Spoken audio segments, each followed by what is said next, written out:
Let me turn now to Senator Chris Murphy, Democrat from Connecticut. And Senator, on the one hand, he's coming to Congress. Perhaps that pleases you, but you also heard the president say in Chuck's reporting and in his statement yesterday, he's decided to use military force. Well, listen, I think it's the right move to come to Congress. I don't think we want to go into this kind of serious military action as a nation divided. And I frankly think that the time it's going to take to have this debate will allow for a little bit more deliberation.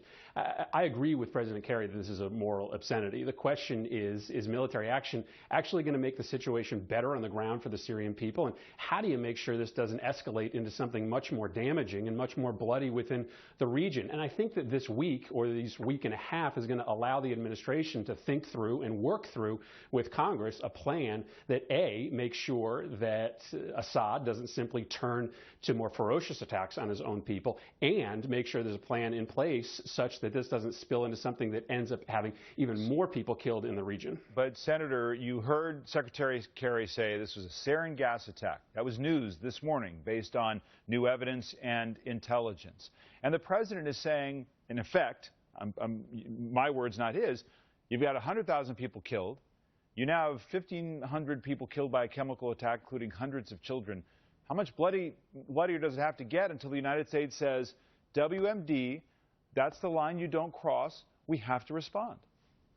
Listen, I mean, I think about my two little kids at home every time that I watch those videos and those photos. And the question really is not, is this unacceptable, but can we make the situation better?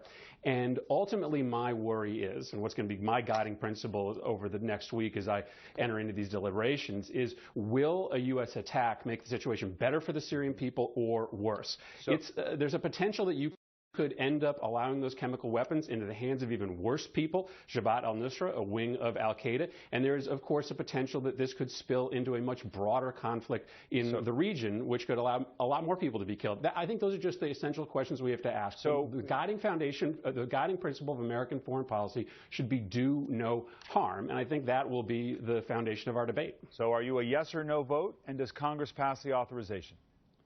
Listen, I think Congress passes the authorization. I was on the losing end of a 12-3 vote in the Foreign Relations Committee against giving the president the authorization to arm Syrian rebels. I certainly enter this debate as a skeptic, but I'm going to allow the administration to make its case this week. I'm going to go back to Washington to sit on the Foreign Relations Committee. I'm certainly a skeptic going in, but I'm going to allow the administration to present its evidence to Congress and to the Senate.